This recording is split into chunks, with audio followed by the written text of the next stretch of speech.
This is the L2C Media Network, and this is the home of big ass sporty balls. This is Sports Final. And we're sponsored in part by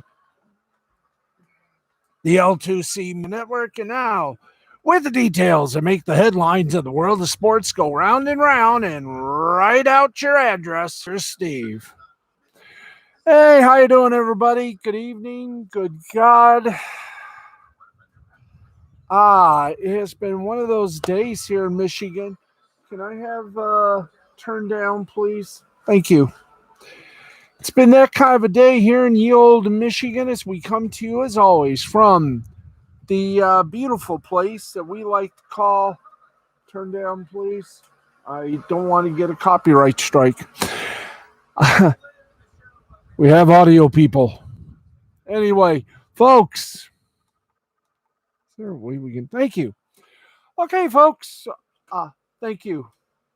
Anyway, we got a lot of sports. Hopefully, we can make 40 minutes out of it, or 45. By the way, fifth quarter WLNS. It is a pleasure and an honor that every Friday night we precede you.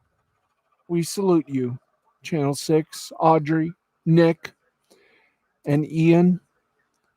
We love to follow you on Friday nights. You give the high schools, we give the rest of the sports. And I'm glad. I'm glad we're sort of the comedy act of joy here in mid Michigan. It's been a hot one. It's going to be a hot one tomorrow. We'll share it. We're going to add the weather forecast on Monday, so you get your weather for the nation and here in Michigan. And with that, we say hi to LDG of Geeks Enjoy. Everything is good, my friend. How is it with you? And as we begin our sportscast, we always say the scores are presented to us by the folks at Caesar Sportsbook. Remember, when it comes to sports books, we are all Caesars. And if you Caesar, let her know first so you can get permission. Hey. Okay, let's get to Major League Baseball, shall we? Good. Eighth inning, the defending World Series champs, Los Angeles Dodgers, they lead the San Diego Padres 4-love or 4-0. Sixth inning, we got a tie between the Yankees and the Athletics. Oh, it's the devil's work. Sixth inning, Yankees, Athletics tied at 6. They got a devil of a time to complete that. Fifth inning, it is the Mariners 2, Kansas City Royals nada. Let's go for some final scores. And how's this for a little coinkydink?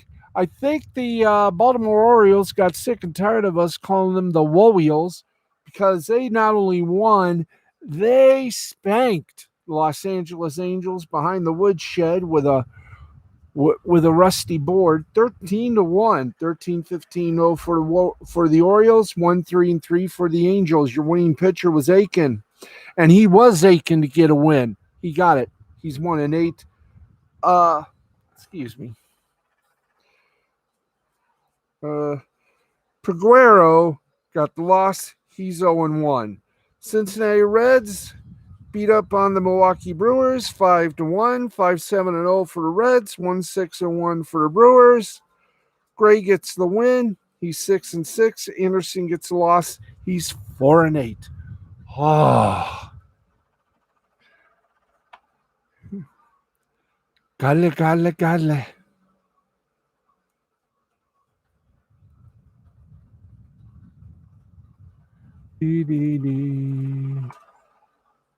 Anyway, let's get going, shall we? The Chicago White Sox beat up on the Toronto Blue Jays by the score of 10-7, 10-12-1 for the Sox, 7-10-0 for the Blue Jays. Rodon, he do good. That's right, he's 10-5 with the win. Ryu gets the loss. He's 12-7. And Kimbrel, Kimbrel, the White Lion. I'm sorry. That was Kimba, the White Lion. Anyway, Kimbrel gets his 24th save of the season. He's a fugitive no more. Come on, I'm trying my best here. Dent. Thank you. Arizona Diamondbacks beat the Philadelphia Phillies 8-7, 8-15-3 for the Diamondbacks, 7-7-1 for the Phils. Gallen gets a big win for the Diamondbacks. He's 2-7. Moore gets a loss for the Phils. He's 2-4. Ramirez gets his first save of the season as a Diamondback. Yay. Pittsburgh Pirates beat up on the St. Louis Cardinals. So 11-7, 11-17-0 for the Pirates, 7-7-0 for the Cards. Cole gets the win for the Pirates. He's 4-6. Cabrera gets lost. He's 2-5. Red Sox over the Twins, 12-2, 12-9-0 for Boston, 2-3-2 for Minnesota. Sale was red hot, or red hot Sale. That's right. He got his third win. Yay! He's 3-0. Gant gets lost. He's 4-8. Giants beat the Mets 3-2, 3-6-0 for the Giants, 2-9-0 for the Mets. Garcia the winner. He's 5-3 for the Giants. Lugo the loser for the Mets. He's 3-2. And Rogers his 12th save. Ain't that the hoot? The Cleveland Indians. Ugh. They scalped the Texas Rangers 10-6, 10-15-2 for the Indians, 6-9-1 for the Rangers. Stefan gets his third win. Realize he's won 3 of his past 3 starts, so he's 3-0. And Lyles, tacks on another loss. He's 6-11. And the Florida Marlins beat the Washington Nationals 7-5, 7-8-2 for the Marlins, 5-12-1 for the Nats. I wonder if the Nationals still play that damn Baby Shark thing. Baby Shark, Baby Shark, Anyway, 7-8-2 for the Marlins, 5-12-1 for the Nationals. Hernandez gets the win for the Marlins. He's 1-1. Corbin gets the loss. He's 7-13, and he is LaFlorio, and he got his 6th save for the Marlins. There's the majors. How did the minors do, you may ask? I don't know. They haven't struck gold yet. No. Let's get going here, and let's do the minor league scores. Of course, we must do the games that are still in progress. Top of the 8th inning, Gwinnett over Nashville, 2-1. Bottom of the 9th, and we're going to call this. We're going to say Columbus leads Memphis 12-2, and that's going to probably be the final score. And all right, top of the 6th inning. Did I mention? Yeah, top of the 6th inning. Tacoma over Salt Lake 6-1. Let's go for some finals. There's got to be some final scores, and there are. Let's kick it.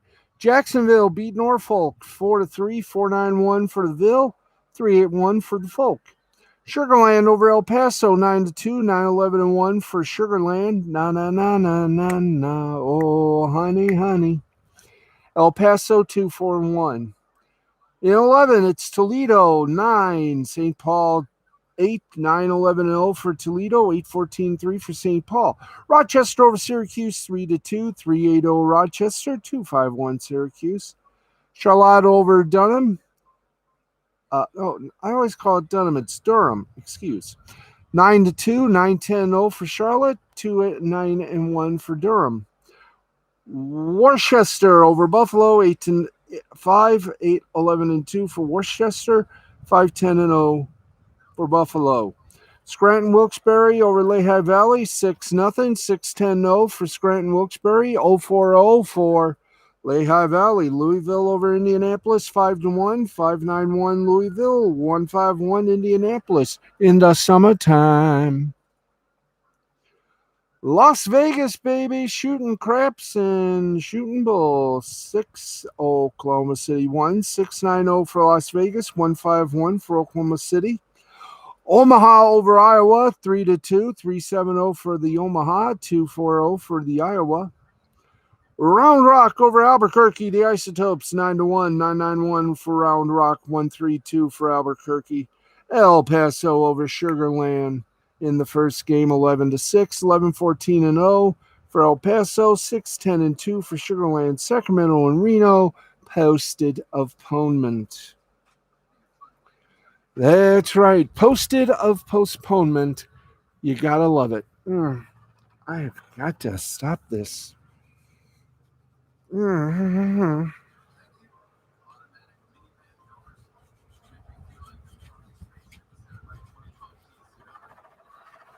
we go. Wowzers. Okay, let's go to it. Reading over Portland, 5-2, 5-11-2 for Reading, 2-4-0 for Portland. Altoona over Richmond, 3-0, 3-7-0 for Altoona, 0-4-0 for Richmond. Hartford over Harrisburg, 7-5, 7-14-2 for Hartford, 5-6-1 for Harrisburg. Bowie, I don't know if that's David or Ralph, beat Erie by a score of 8-6, 8-8-1 for Bowie, 6-8-1 for Erie. And that's Erie.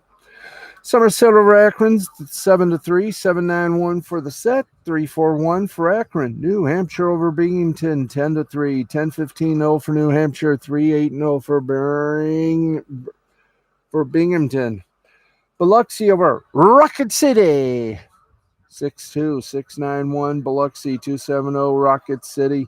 Birmingham over the Montgomery Biscuits. They fell flat, 3-0, 3-5-1 for Birmingham, 0-6-0 for Montgomery. Tulsa over Wichita, 4-2, 4-9-0 for Tulsa, 2-4-1 for Wichita. Midland over San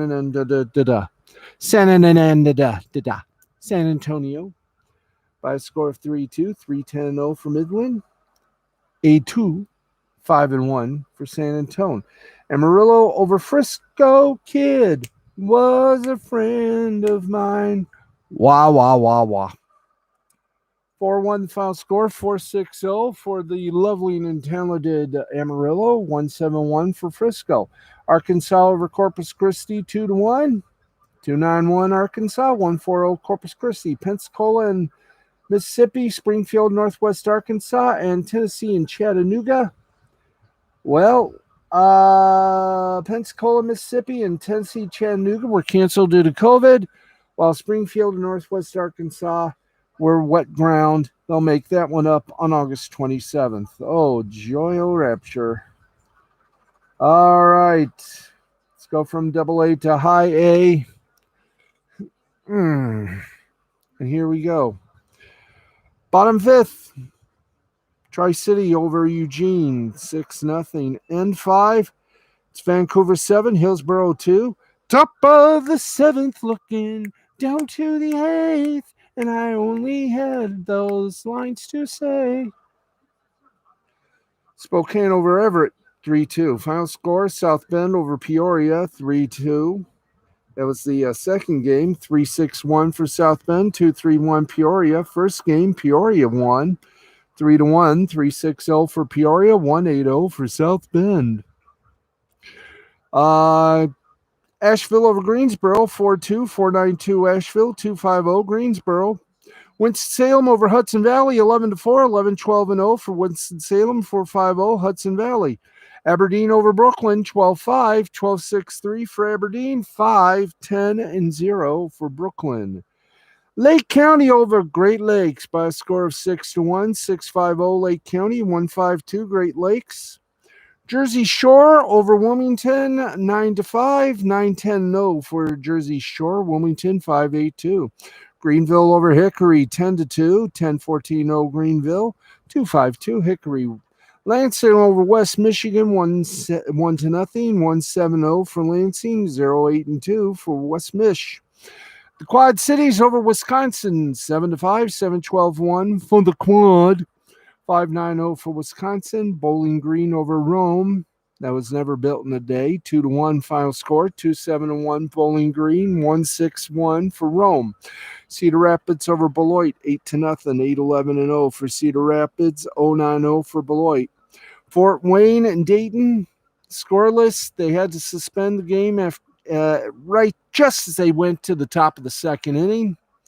And it's going to be completed on August 27th. Let's go to the final selection here before we hit the headlines, and we will show you what I have recently got here.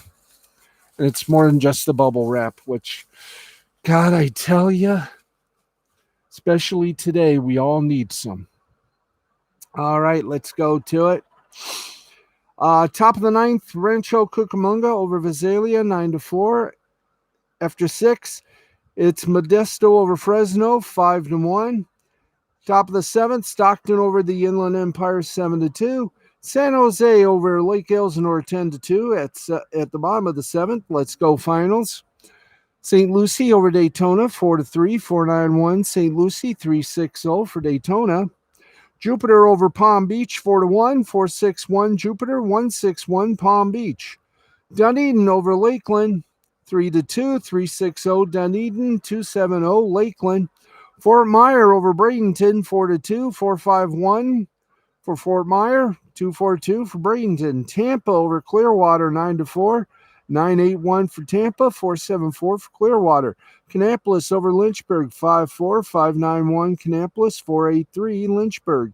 Fayetteville over Down East, 10-3, 10-14-2 for Fayetteville, 3-7-1 for Down East.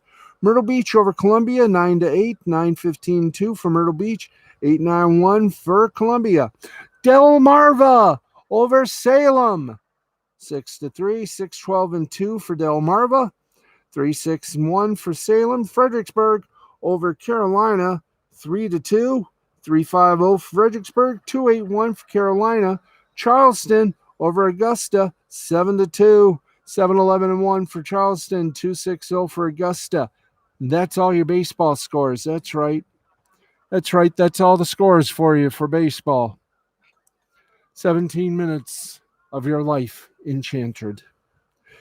Okay, let's get to soccer, or as they call it in the land of Jack the Ripper, Vampire Hunter, football. And here we go. In the Europa League qualifying playoffs, Alaskert and the Rangers 0-0. Rangers would win, however, 1-0 in total. Fenerbahce over Helsinki 5-2. In total, 6-2. Rapid Vienna over Zorya Luhansk. I wonder if he's related to Tom Hanks. 3-2, which in total is 2-6. Randers, no, it's Galatasaray over Randers, 2-1 in total, 3-2. Alkmaar over Celtic, 2-1, but Celtic wins overall, 3-2. Red Star Belgrade, a winner over Klug, 2-1, in full, 6-1. Olympiakos and Slovan Bratislava tied at 2, but in total, Olympiakos won 5-2. Liga Warsaw over Slava Prague, 2-1, in total, 4-3. Royal Antwerp over Omonia Nicosia, 2-0. In goal total, 4-4. And on penalties, it was Royal Antwerp 3-2. And Sturm Graz over Mura, 2-0. In total aggregate, 5-1. Europa Conference League action, the qualifying playoffs, Kairat 3, Fola Esch 1, aggregate 7-2 Kairat. Bold Glimp over Zalgiris, 1-0 in aggregate 3-2. Lincoln Red Imps defeated Riga 3-1 in total 4-2. Zelina lost to Jablonec 3-0, 8-1 in aggregate. And Nothithis Famagusta over Hapoel Beersheva 3-1. That is also the final in aggregate. Sofia over Victoria Pleasant 3-0 in aggregate 3-2. Copenhagen over Sivaspor 5-0 in total 7-1. Hammarby defeated Basel 3-1 in aggregate 4-4, but Basel wins 4-3 on penalties. How many more of these do we have? And I think that's about going to do it on that one. We got others, but time. We have to remember time. Time is of the essence. Russian Premier League. Krylia Sovetov over Ufa 2-1. Sochi over Spartak Moscow 2-1. Akhmat Grozny over Arsenal Tula 2-1. Zenit St. Petersburg over Moscow 1-0. There you go. There's your sports bubuchitos. All right, let's go to it. Former 49ers star Joe Staley will join the NBC Sports Bay Area as an NFL analyst. Milwaukee Bucks radio announcer Ted Davis is retiring after 4 seasons and an NBA championship. Talk about going out on top, folks. Congratulations. Cardinals announcer Mike Shannon learned about NFTs live on air and it broke his brain. That's shocking. 2 of the 3 U.S. men's national team away WCQ matches will only be available to folks on Paramount Plus, which will be streaming all matches. Nice. MLB Network's Thursday and Friday games will see this year's final Clubhouse edition and another all-female broadcast team. Salut. Let's see. Noah Eagle joins CBS's college football coverage, and he'll call SEC games. Cool. Fox Sports 1, trying to find some niche programs. Had one, was called Fox Bet Live, but now the future is up in the air. According to a report from Deadline's Nelly Andreeva, the original host, who is Rachel Bonetta, project on the work she's set to produce and star in a sitcom pilot at TBS based on her life and career in sports and sports media. Betsy Thomas, veteran showrunner, on board with the project. Let's see. As recently as June, reports circulated that Fox Bet Live may not have a future sports network, Fox Sports 1, with panelist Clay Travis taking on Rush Limbaugh's radio slot and also becoming a bigger part of Big Noon Saturday. The initial report from Front Office Sports on Fox Bet Live's potential cancellation mentioned Bonetta might be leaving as well. There's no official word on whether her time at Fox Sports is. If she is leaving, that she would be doing so for something entirely outside of hosting duties is maybe a bit of surprise, but the chance to play the lead in a pilot based on your own life sounds like just about the best possible pivot, except for one thing. Remember, Colin Cowherd had a show about his life on CBS. How did that turn out?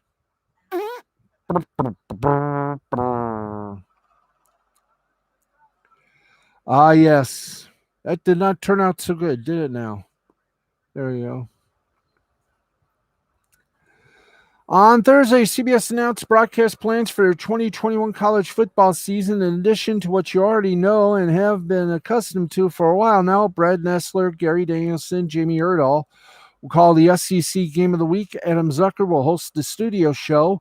The network revealed their plans outside the top-tier SEC Game of the Week. When CBS has an SEC double dip, the second game will be called by the trio of Noah Eagle, Aaron Murray, and Rick Neuheisel, with Jenny Dell reporting from the sidelines. Now, CBS didn't have any SEC doubleheaders last year, but when they did in 2019, Carter Blackburn was play-by-play. Our friends at Awful Announcing learned that Blackburn's taken this season off. This year, it appears there are just 2 doubleheaders, October 9th and October 16th. And the Eagle Murray Neuheisel crew will call them. Eagle has also been tabbed to call select games on CBS Sports Network. The Mountain West will have a prominent role on CBS and CBS Sports Network this season, at least 2 of the conference games. Not sure if they're going to call our Air Force, Navy, and Army Air Force Mountain West games. Navy games or Army games will be on the broadcast network called by Rich Waltz, Aaron Taylor, and Cherie Burris. Waltz, Taylor, and Dell will be the top broadcast crew on CBS Sportsnet during the weeks they won't be on CBS broadcast. The CBSSN Navy games will be called by either John Sadak or Chick Hernandez, joined by Randy Cross and Shaheen Stanwyck Birch. Army games will be called by Jason Horowitz, Ross Tucker, and Tina Cerveso. Other play-by-play broadcasters include Chris Lewis, Dave Ryan, Jason Knapp, Ed Cohen, Alex DeBario, Chris Hassel, Michael Gray. Other analysts include Dante Whitner, Corey Chavot, and Sid Bonner, while Josh Martin, Brandon Baylor, Lindsey Rhodes, Desmond Pearl, Amanda Guerra, Justin Walters will work as reporters. Studio-wise, Adam Zucker will be joined in the broadcast pre, post, and half by Brian Jones and Rick Neuheisel. Midweek, Zucker will host Inside College Football on CBS Sportsnet with Cross, Jones, Neuheisel, and Taylor joining as analista. Congratulations. Yes. Okay. Yeah, do we have time? Lord, please, do we have much time? ESPN, and I'm going to say it, the days of Rachel Nichols on ESPN were already numbered when they lost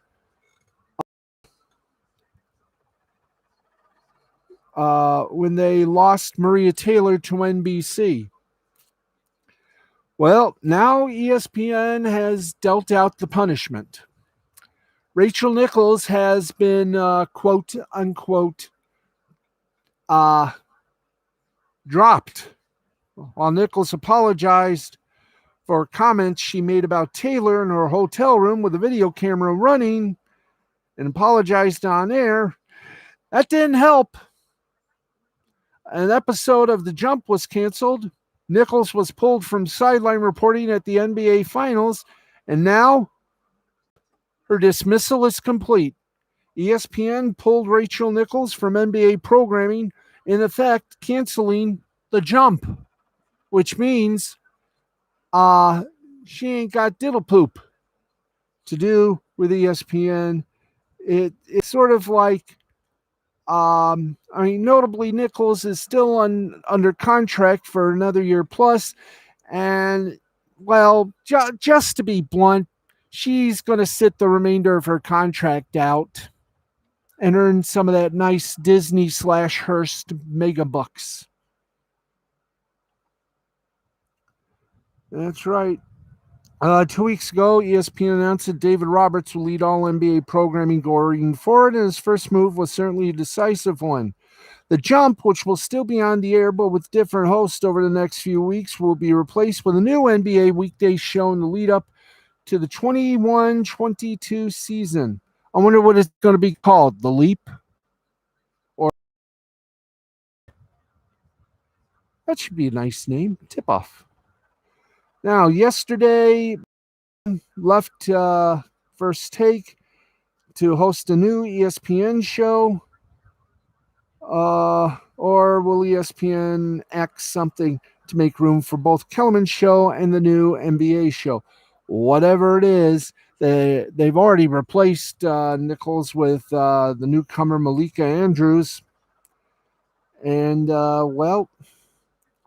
really, let's face it. ESPN pulling her from NBA programming, you know what that means. She gone. So we say farewell to Rachel Nichols. And I know this looks bad for her, but it could be worse. She could be heading for divorce. I don't know, but I'm not going to speculate, but let's put it this way. Something had to happen in that bubble. Nothing adds up, if you know what I mean. Anyway, last year, I should say. But we leave with open mindages. All right. Excuse me. Okay, we got 12:12. Let's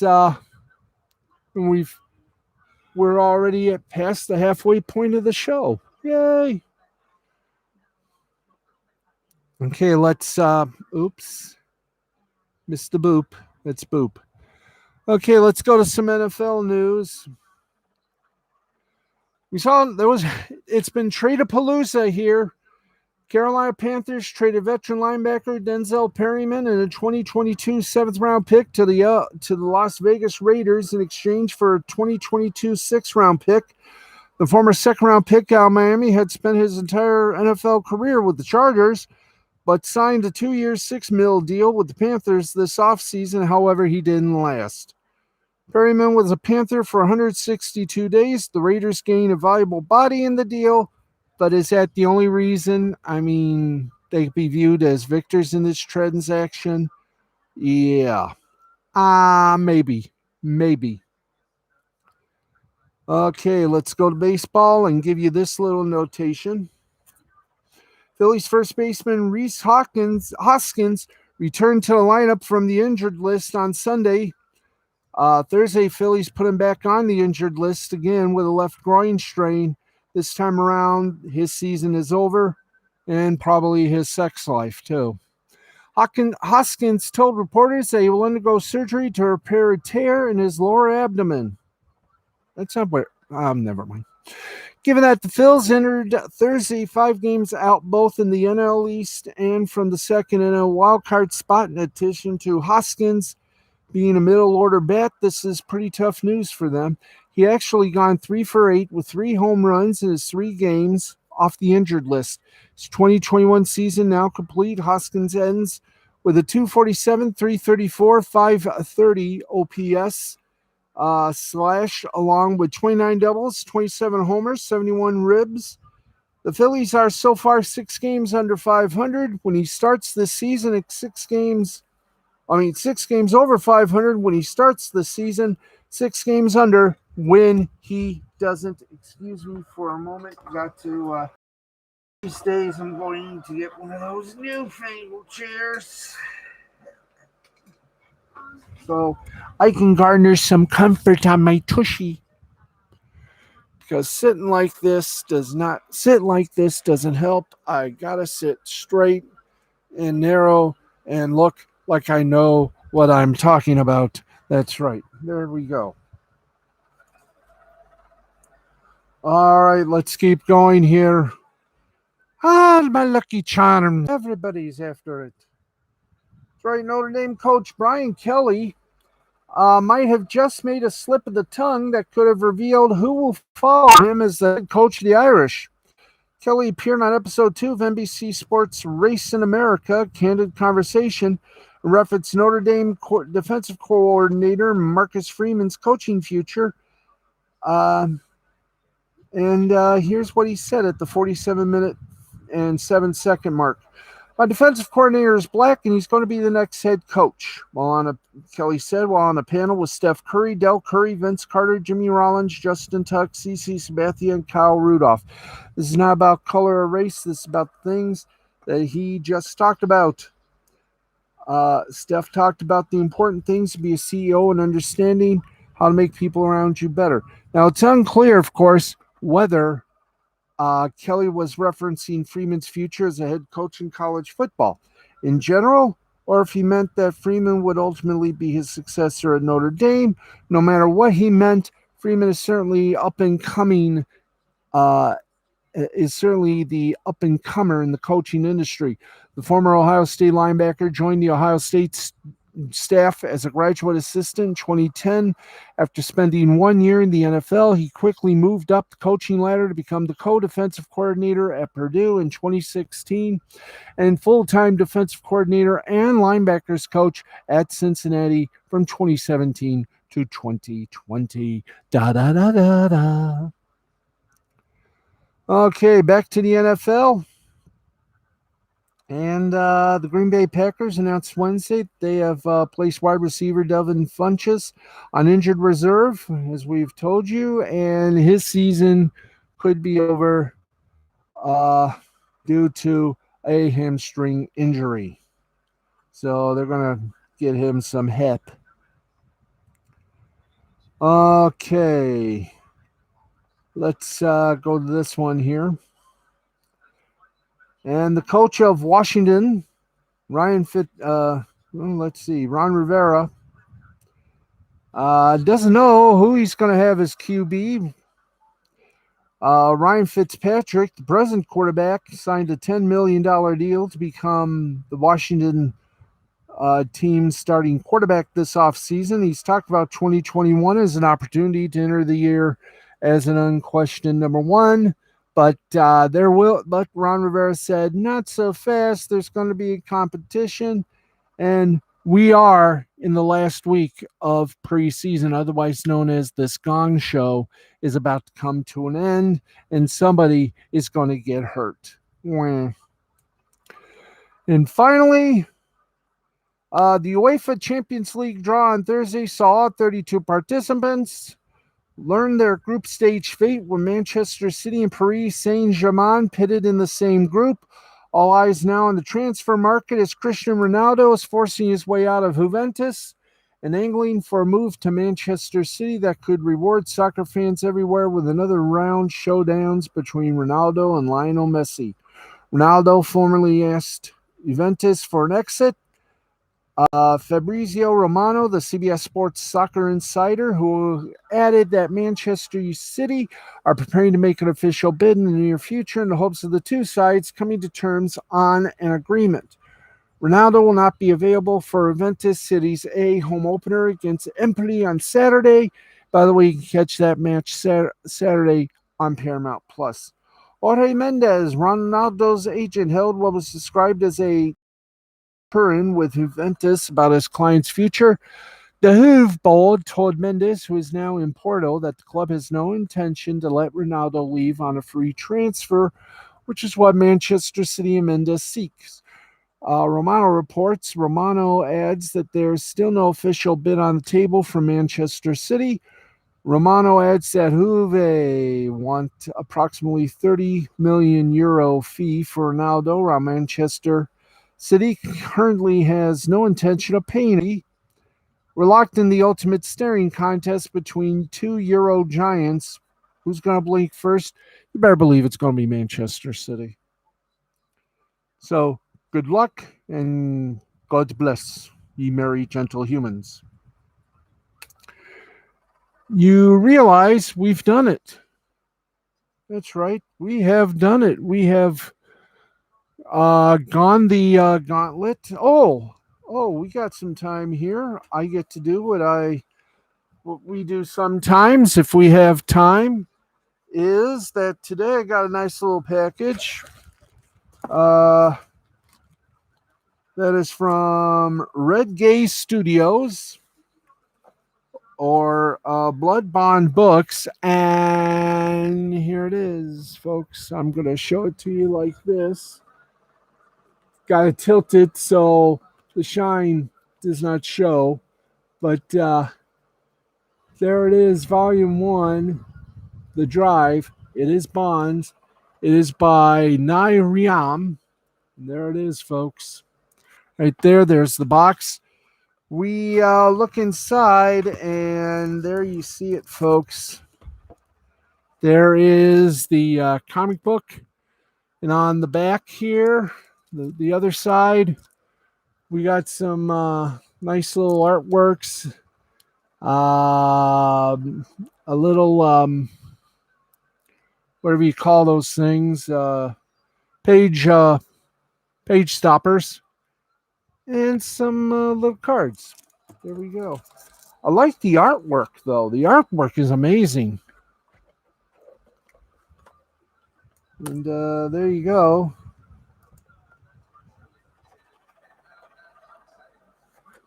Right smack dab into a dab. There we go. Found you there. We'll just put it here. By the way, just want to do this. Okay, I'm going to do this. I'm going to put you up here temporarily.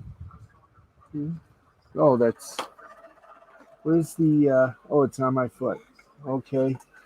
Before we leave the air, if Mandy is watching,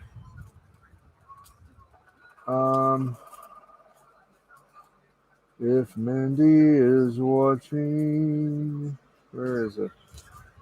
Where is it, boys? Oh boy, my comic book bag is. My Comicsgate bag is getting full. It feels good. Okay, where are you? Where is it? Where is it? Is it where is? Where is it? Is it where is? Where is it, my friends? Where is it, my friends? Yeah. Bup, bup, bup, bup, bup, bup, bup, bup. Bup, bup, bup, bup, bup, bup. Bup, bup, bup. I can't wait for Slaughter Squad 2. That's going to be a real catcher in the rye. Got some War Party, Super Dead, uh, Rocket Gal, and Woman from Mars. Ah, yes. Everybody wonders if I got it. And yes, I got it. I got it on Monday. Pirate Queen. And yes, there it is. Now, since I can't show it in full because I don't want to get in trouble, there's the nakedness, the naked breast you just saw in a flash. Okay, we have done our duty. By the way, Mandy, if you're watching, I told my cat you'd got a little surprise for her coming in the mail. She has literally been running back and forth, not her usual back and forth, mind you, but she is excited. So we can't wait for it, but we will because the waiting is the finest part. Anyway, why don't we do this? We got a chance, do we not? Yes, we do. Okay. Let's see how good the biggest prediction of the free world is, ladies and gentlemen, boys and girls, cats, kittens, frogs, hogs. Jack the Ripper, Vampire Hunter, $36,490 raised and backed and fronted. So we're about $5,510 away from 42,000. And we're 20,000 away from 56,000. I think they're going to do it. They're going to break both records. Jack the Ripper, Vampire Hunter is going to be the benchmark. This is going to put Comicsgate on the lips of everyone. Of course, we all know Comicsgate is for the fans who love comic books the way they should be, not the way they are. The independent, like I keep saying, the independent comic creators are the ones that are going to save the industry, and they're going to do it with class and style. And that is it for us tonight. Friends, we will be back tomorrow at 11:35. I predict that. And we hope you'll join us for that as well. So for Harry von Stuttgart, our erstwhile announcer, I am Steve the Baxman Baxley. This has been a presentation of Mystifying Creativity Productions in association with the fun-loving folks at the L2C Media Network and L2C Sports, and in some ways YouTube. Thanks everybody for watching. For everybody who's a part of this show, good night, God bless, and we'll see you tomorrow with more insanity than legally we can give you. Bye. Don't forget, hit the subscribe, hit the bell, and as always, keep it real. We will continue to keep it fun, and let the power of Jack the Ripper, Vampire Hunter, steer you in the right way. Good night, everybody.